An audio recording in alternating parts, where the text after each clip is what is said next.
Hi everyone, I'm Emily, and today we're going over the science behind DIY ice cream. For this one, you're going to need sugar, vanilla extract, half and half, milk, a sandwich bag, a gallon-sized bag, salt, and some gloves to keep your hands warm because this is going to get cold. Now, if you've ever made DIY ice cream before, the way you make it is you put all of your ingredients in this smaller plastic bag and then put it inside a bigger plastic bag with ice in it. And then you add a very important ingredient. You add salt to your ice. Let's talk about why we do that. The science behind DIY ice cream is all about two things. One, the freezing point of water, and two, what happens when ice melts. Let's talk about water. When water exists as a liquid, it's like all of those molecules are at a party. They're flowing past each other, jumping around, going every which way. But as soon as the temperature lowers to the point of its freezing point, 32 degrees Fahrenheit or 0 degrees Celsius, then all of a sudden those molecules stand to attention, they organize in crystal structures and they bond to each other really tightly. As a solid, this is what ice is, right? Well, something really special happens when we add salt to ice. We lower the freezing point of water. Depending on how much salt we add, we can lower that freezing point to 20 degrees Fahrenheit all the way down to 2 degrees Fahrenheit or negative 16 degrees Celsius. Really cold. So how is this used in practice? Well, this is the reason why we add salt to our roads in the winter. For example, if it's a brisk, cold 20 degree Fahrenheit day in the winter and say it snowed or it rained the night before, the city will go through with trucks and put salt everywhere.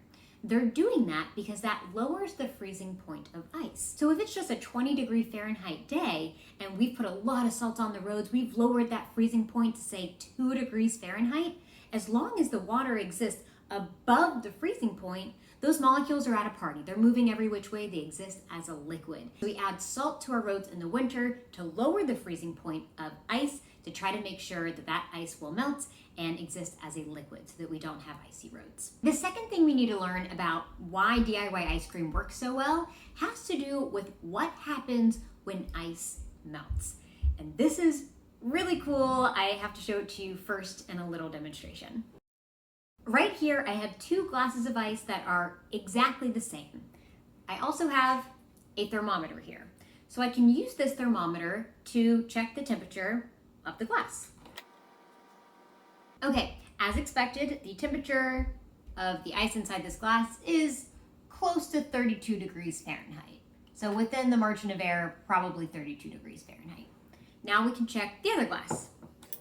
And as expected, it's practically the same. What will happen when we add salt to one of our glasses? Let's see. Now let's wait 5 minutes and we'll check back in on our experiment. All right, let's check back in with our demo. We can see the temperature raised a little bit with the cup with just ice. Now it's a little bit over 33 degrees, kind of what we would expect for a glass of ice that's been sitting in room temperature for a little while. Now let's check our ice plus salt. You can tell just by looking at it right now that more water has been melted in the glass that has ice plus salt. Let's check its temperature. The temperature is 14 something? A little over 14 degrees Fahrenheit. Are you kidding me? What happened here? Well, we saw when we added salt to our ice, some of that ice melted, but the glass became cooler. What? This blows my mind. Why does that happen? We talked about when water exists as ice, those bonds are really strong between the molecules. I like to think of it as those bonds are so strong, to break them, it costs energy. That energy isn't free. So you pay for that energy in the form of heat. So melting ice absorbs heat in its environment. Now all of a sudden there's less heat around it in its environment and everything becomes colder. So a fun party trick, if you're ever at a party and you want to cool a beverage down really quickly, most people will just put these beverages in a bowl and just add some ice and water. But if you add salt to the bowl, you'll be able to make the entire bowl colder and cool down your beverages faster using science. Back to our DIY ice cream. The first thing you want to do is add 1/4 cup of milk to your bag. Then add 1/4 cup half and half to your bag. Then add 1 tablespoon of sugar and 1 teaspoon of vanilla extract. Close your bag real tight. Now take your big bag and add ice to it, just like so.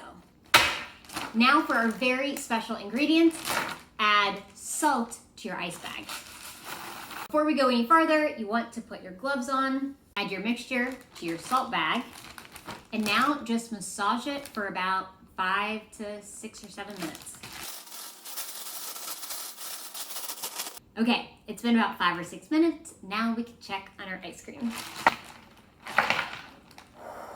Oh my gosh, this looks beautiful. Oh, it's freezing. Look how beautiful that ice cream is. Oh my gosh. So how do we do this? It's all about salt. Salt lowers the freezing temperature of ice. When ice melts, those bonds break between the molecules that absorbs heat in its environment and becomes colder. So this concoction that we have created in our bag, this is the secret behind DIY ice cream. It's like 11 degrees Fahrenheit. How wild is that? This was the reason why we could make our DIY ice cream so quickly. Salt melted a lot of that ice and cooled down our concoction. And that is the science behind DIY ice cream.